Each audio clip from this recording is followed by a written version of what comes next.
अगर आप अपने बैकयार्ड में सांप को पाल रहे हैं तो आप उनसे ये उम्मीद तो बिल्कुल नहीं कर सकते ना कि वो आपके पड़ोसियों को ही काटेंगे। आखिरकार वो सांप है और वो उन्हें भी काटेंगे जो उन्हें पाल कर रखते हैं। और ये बात अमेरिका की x foreign minister Hillary Clinton ने कही थी। As I say in the book, it's like keeping poisonous snakes in your backyard, expecting they will only bite your neighbor. And what we're seeing now is the continuing threat to the state of Pakistan by these very same elements. दरअसल उनके कहने का मतलब था कि पाकिस्तान अपने मुल्क में आतंकवादियों को पनाह दे रहा है, जिसका खामियाजा उसे भी भुगतना ही पड़ेगा। और आज पाकिस्तान भुगत भी रहा है। Welcome to the Big Bench daily.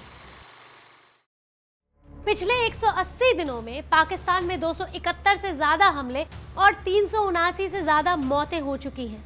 Pakistan आज भूखमरी की हालत से जूझ रहा है। पाकिस्तान की प्रेजेंट कंडीशन, उसका रीजन और भीख मांगने का डिसीजन सब आपको बताते हैं। पाकिस्तान में पिछले साल जनवरी से जून के बीच 151 आतंकी हमले हुए, जबकि इस साल 6 महीनों में 271 से ज्यादा हमले हुए। ये नंबर पिछले साल के कंपैरिजन में 79% ज्यादा है। और इसकी वजह है तहरीक-ए-तालिबान पाकिस्तान यानी टीटीपी को पाकिस्तानी तालिबान भी कहते हैं। इसका मकसद पाकिस्तान में इस्लाम गवर्नमेंट लाना है। अफगानिस्तान में तालिबान के आने के बाद पाकिस्तान में भी टीटीपी की एक्टिविटीज कुछ बढ़ गई हैं। वैसे पाकिस्तान में मौतें 2 वजह से हो रही हैं। पहला रीजन है कि पाकिस्तान में आतंक को बढ़ावा देना और दूसरा है पाकिस्तान में फैली भूखमरी। Yes, that's true. अभी कुछ वक्त पहले पाकिस्तान में आटा खरीदने के लिए भी लोगों को लंबी लंबी कतारों में खड़े रहना पड़ रहा था। यही नहीं, आलम यह था कि कई शहरों में तो लोग ट्रकों से आने वाली बोरियां ही लूटने लगे थे। अब मजबूरी इंसान से क्या क्या करवा देती है। अब आटा पाकिस्तान में इंसान की जान से ज्यादा कीमती हो गया था। पाकिस्तान इस समय अपने सबसे बुरे दौर से गुजर रहा है और ये तो जग जाहिर है। पाकिस्तान की जनता अपनी जरूरतों को पूरा करने के लिए दर दर की ठोकरें खा रही है, जिसकी वजह से पाकिस्तान को सऊदी अरब के सामने हाथ फैलाने की नौबत फिर से आ गई है। सऊदी अरब से 11 महीने चली बातचीत के बाद फाइनली सऊदी अरब ने पाकिस्तान को $2 अरब का नया कर्ज दे दिया है। यही नहीं, सऊदी अरब ने पाकिस्तान को पहले भी काफी बार सपोर्ट किया है। सऊदी के इस सपोर्ट के कई रीजंस हैं। पहला तो ये कि दोनों देश सुन्नी बहुल मुस्लिम देश है।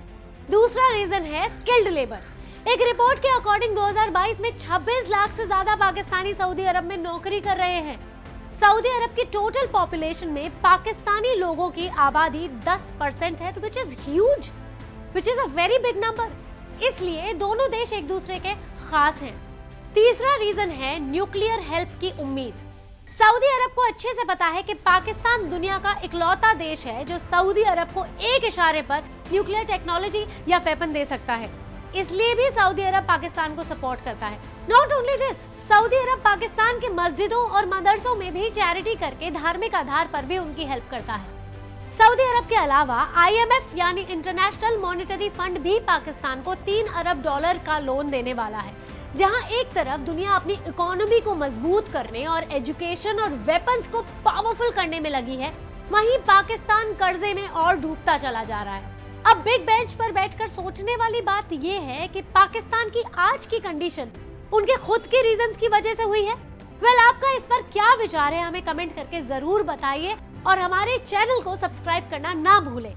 Keep watching the Big Bench daily.